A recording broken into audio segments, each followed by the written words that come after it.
तो जरासंध का उद्धार हो गया है।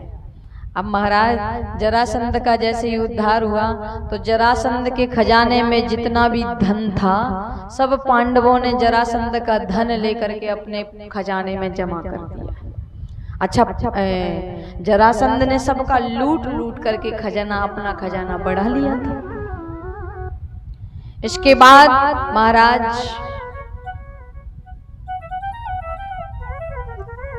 भगवान श्री कृष्ण ने क्या काम किया, जरासंध के पुत्र को राजगद्दी पर बिठाया और वहां से चले आए इंद्रप्रस्थ में। जैसे ही इंद्रप्रस्थ में आए तो वहां पर राजसूय यज्ञ प्रारंभ करवाया। अच्छा, यज्ञ के शुभारंभ में एक प्रश्न हो रहा है, सभा लगी है, सभा के बीच में किसी ने पूछा कि भैया यज्ञ तो हो रहा है लेकिन यज्ञ में सर्वप्रथम पूजा किसकी की जाए। सो महाराज शिशुपाल के सामने बैठे सहदेव ने कहा कि यज्ञ में प्रथम पूजा की जाए, यदि किसी की तो वो पूजा की जाए भगवान श्री कृष्ण की। सर्वप्रथम पूजा यज्ञ में भगवान श्री कृष्ण की होनी चाहिए। अब उसी सभा में बैठा शिशुपाल कह रहा है इस गवार की पूजा। 4 दिन पहले गैया चराता था, गाय चराता था, बन गया द्वारिका का राजा, तो इसकी प्रथम पूजा की जाए। गाली देने लगा। अब कोई आपके प्राण वल्लभ को, आपके सामने आपके भगवान को कोई गाली दे तो इस बात को बर्दाश्त कर सकते हो? पांडवों के सामने जब वो गाली देने लगा तो महाराज भीम ने उठ करके गदा हाथ में ले ली, कहने लगा कि मैं इसके टुकड़े टुकड़े कर दूंगा। भगवान ने कहा नहीं अर्जुन, नहीं भीम, कोई कुछ नहीं कहेगा इनको। अभी 101 गाली जब हो गई, महाराज भगवान श्री कृष्ण को गाली दे रहा है, गाली गिन गिन कर गाली दे रहा है। 101 गाली हो गई। कह रहा है, क्या कह रहा है, जिसकी माँ का पता नहीं, पिता का पता नहीं, बिरादरी का पता नहीं, ऐसे कृष्ण की पूजा, प्रथम पूजा की जाए। 100 गाली जब हो गई और 100 के बाद एक गाली और हुई, 101 गाली। भगवान श्री कृष्ण ने अपना सुदर्शन चक्र चलाया और शिशुपाल का तो धड़ ही अलग से सिर ही कर दिया है अलग।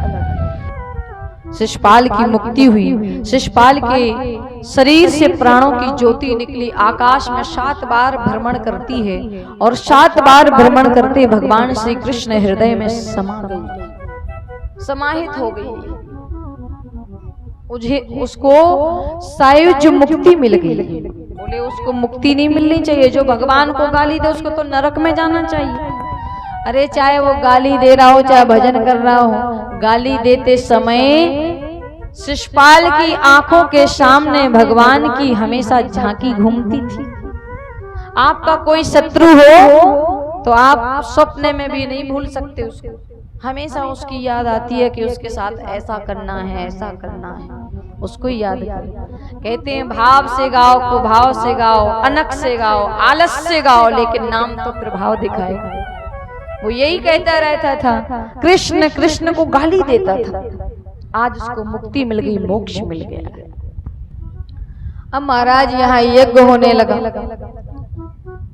अच्छा एक बात बताऊं, कोई भी बड़ा काम करो हम लोग तो समितियां बनाई जाती हैं।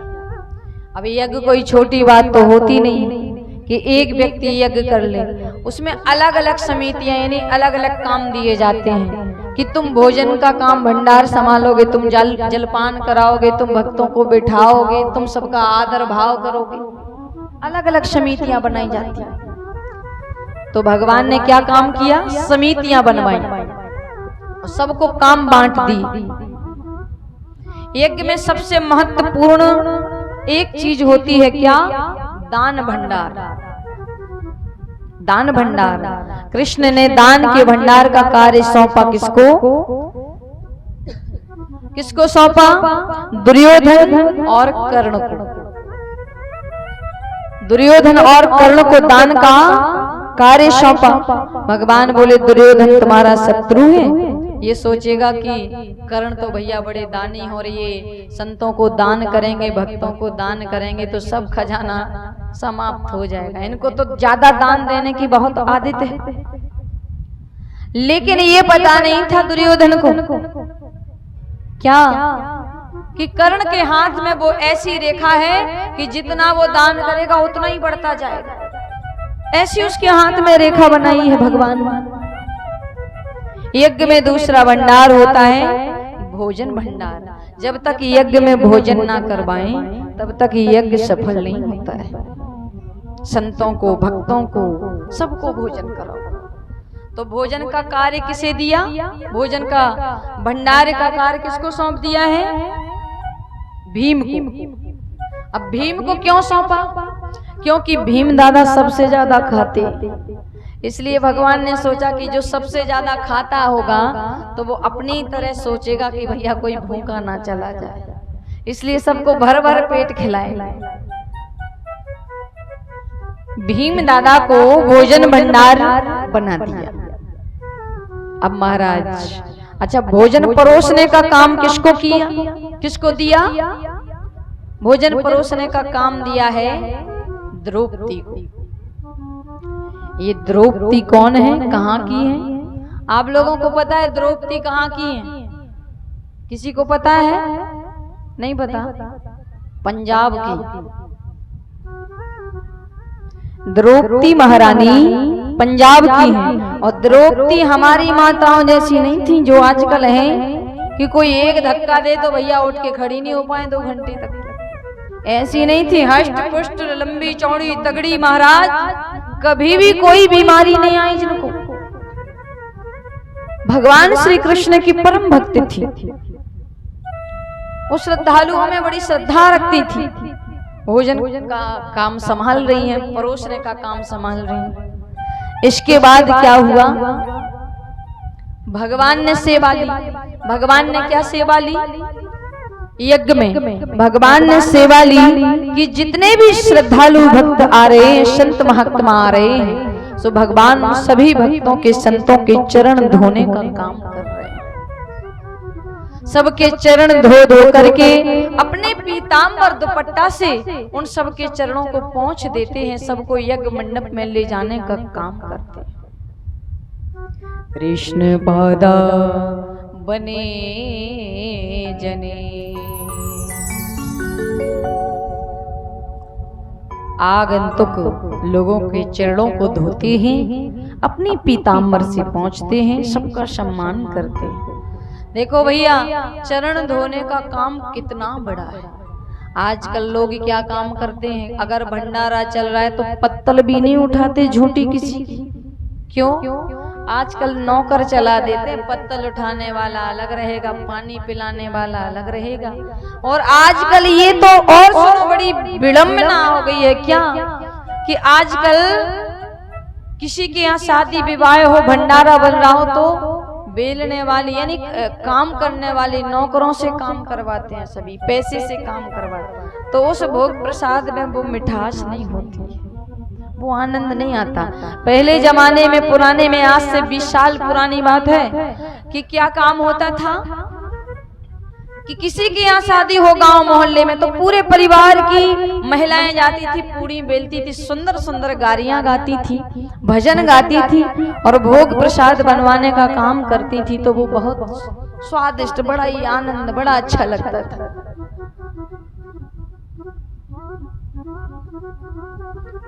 कृपा करो, ये ध्यान में दो कि ज्यादा से ज्यादा यही हो कि सबसे मिलकर चलो, परिवार से मिलकर चलो। देखो पुराने जमाने में भोजन बनाने का काम करती थी माताएं, हमारे घर की माताएं, महिलाएं, और महाराज नाचने वाली बाहर से आया करती थी और भोजन बनाने वाली घर की महिलाएं हुआ करती थी। लेकिन आजकल क्या होता है, आजकल भोजन बनाने वाली बाहर वाली आती हैं और घर में नाचने वाली घर वाली ही नाचती। शादी विवाह में नाचने का काम घर की नारियां करती।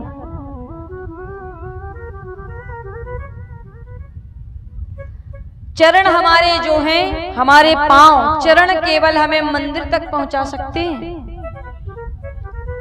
चरण केवल और केवल मंदिर तक पहुंचा सकते हैं, लेकिन हमारे आचरण भगवान तक पहुंचाने का काम करते हैं। इसलिए अच्छा काम करें, अच्छा भाव लाएं, अच्छी सोच रखें, लोगों का सम्मान करें, बड़ों का आदर करें, संतों का सम्मान करें। यज्ञ में सब सम्मान कर रहे हैं, लेकिन महाराज उसी यज्ञ में क्या काम हुआ? दुर्योधन आया। जैसे ही दुर्योधन आया तो दुर्योधन ने देखा कि चलो पांडवों की इंद्रप्रस्थ को देखें, यज्ञ को देखें कि क्या हो रहा है। दुर्योधन ने महल में प्रवेश किया तो इतना सुंदर महल पांडवों का कि देखता ही रह गया। देखो भैया, महल में उसने देखा इतना सुंदर नजारा।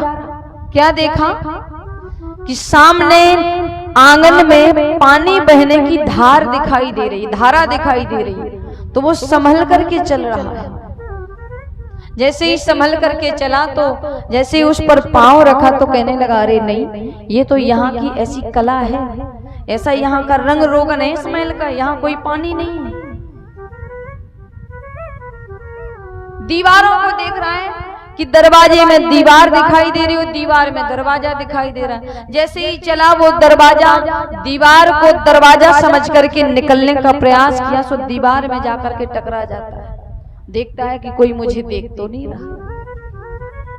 अब महाराज वहां से उठ करके गया, आंगन में चलने के लिए एक कुंड भरा हुआ था। उसने सोचा कि ऐसे चित्र बना है, ऐसे ही बना हुआ है। तो जैसे ही वो जल्दी जल्दी चला और जाकर के कुंड में गिर गया, तो द्रौपदी ने ऊपर से देखा अटालिका पे और देख करके हंसने लगी और कहने लगी कि अंधे के अंधे ही होते। कोई कितना कर ले प्रयास, कोई कितना भी करे प्रयास, कोई अरे अंधे के अंधे होते हैं। चाहे कर ले कितना प्रयास, कोई अंधे के अंधे होते हैं। अंधे के अंधे होते हैं। कोई कितना कर ले प्रयास, कोई कितना कर ले प्रयास, कोई जैसे के तैसे होते हैं। जैसे के तैसे होते हैं।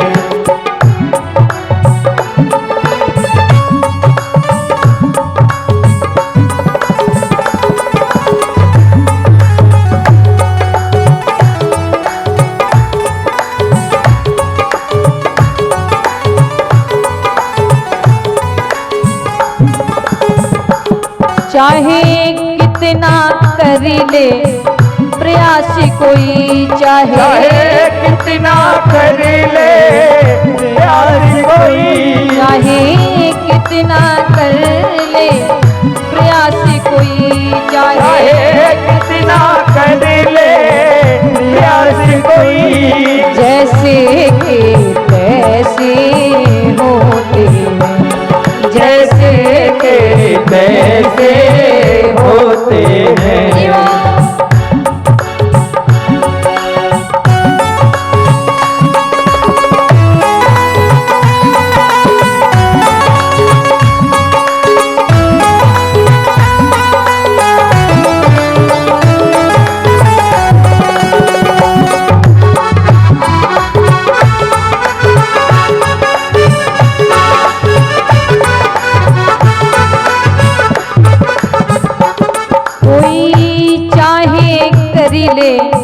प्रयास, कोई चाहे कर ले प्रयास, कोई जैसे के तैसे होते हैं। जैसे के जैसे होते हैं। अंधे के अंधे होते हैं। अंधे के अंधे होते हैं। अंधों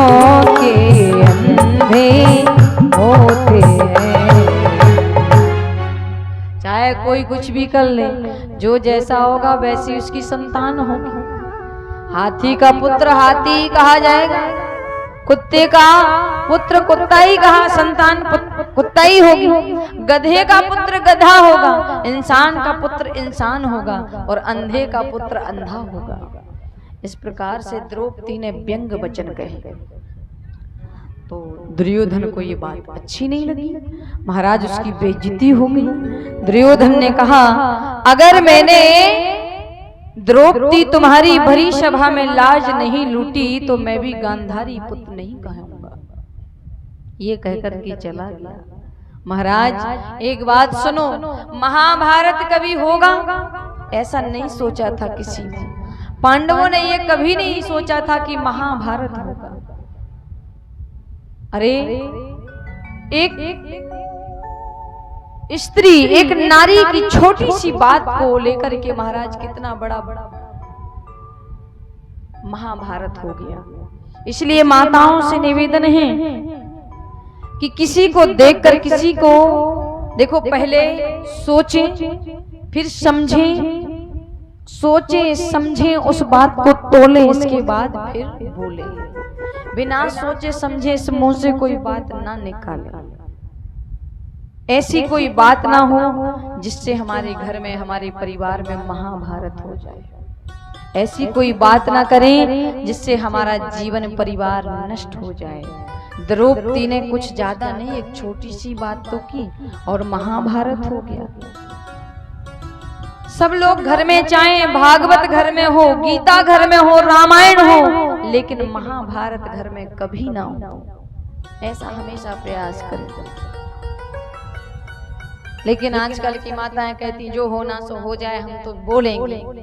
बोलने बगैर नहीं मानती, चाहे जेठ हो, चाहे ससुर हो, चाहे कोई मानदान हो, लेकिन बिना बोले वो चूकती नहीं। इसलिए सोच समझ करके बोले, मर्यादा में बोले, अपने संस्कारों को ध्यान में रखें। ये माताओं का मर्यादा, माताओं का आभूषण होता है, और इस आभूषण को कभी भी अपने से दूर ना होने दें। किसी को सोने चांदी का आभूषण, हार मिल जाए, सुंदर बिंदिया मिल जाए, कुंडल मिल जाए तो बड़ी खुश हो जाती है, होती है कि नहीं? इसी प्रकार मर्यादा में रहें।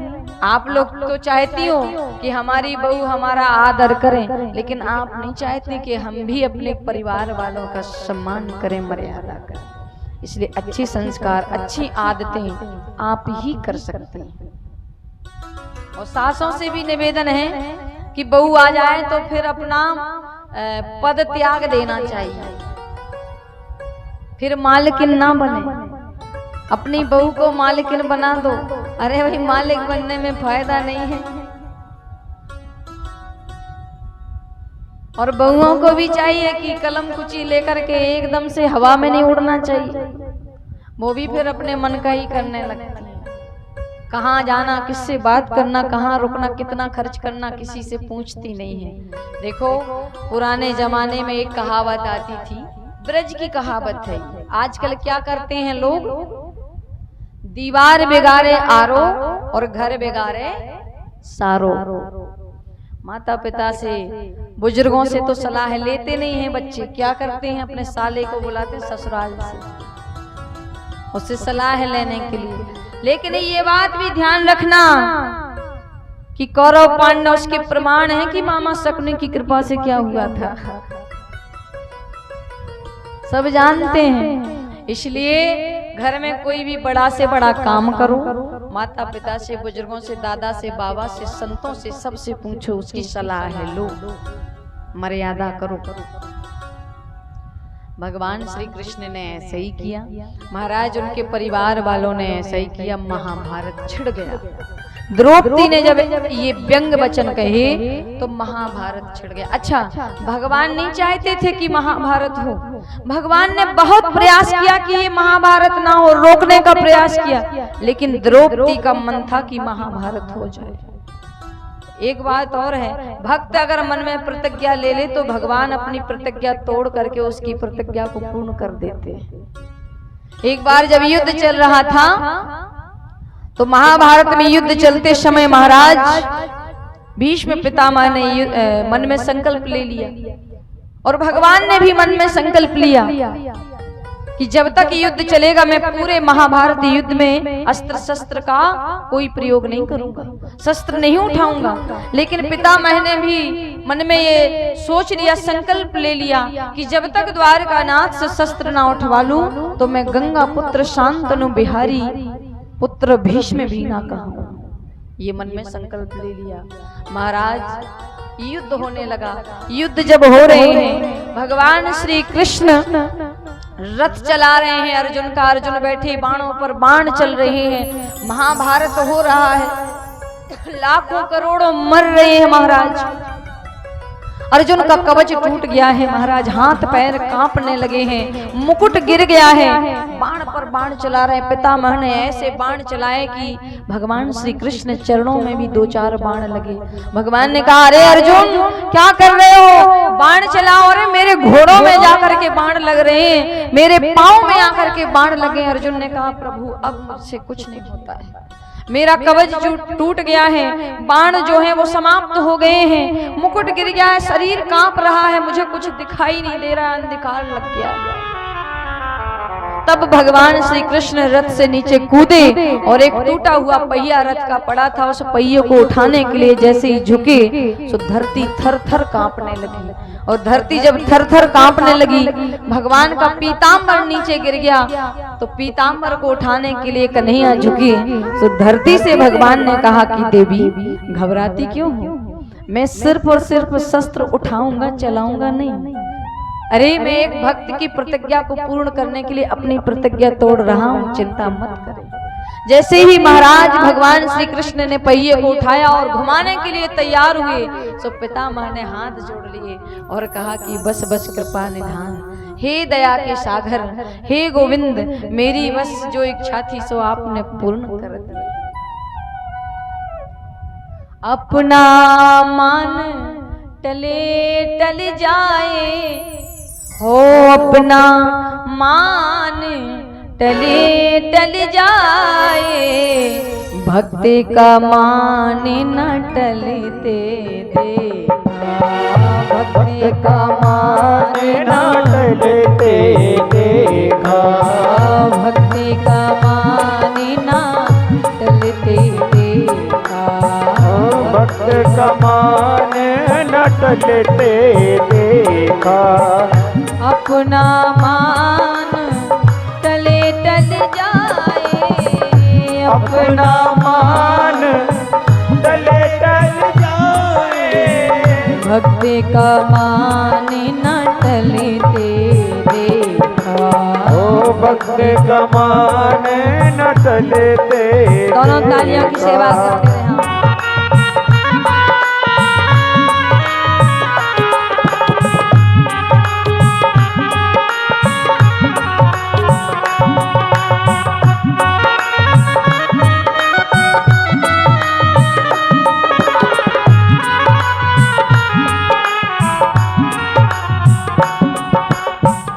जिनकी केवल कृपा दृष्टि से, जिनकी केवल कृपा दृष्टि से, सकल सृष्टि को पलते देखा, सकल सृष्टि को चलते देखा। जिनकी कृपा से, जिनकी कृपा दृष्टि से ये जो सारी सृष्टि है, ये संसार उनकी ही दया दृष्टि में पल रहा है, चल रहा है। लेकिन वही जगत का पालनहार क्या करता है गोकुल में, उनको गोकुल के गोरसी पर, उनको गोकुल के गोरसी पर 100 बार मचलते देखा, 100 बार मचलते देखा, 100 बार मचलते देखा, 100 बार मचलते देखा। अपना मान टले टल जाए, अपना मान टले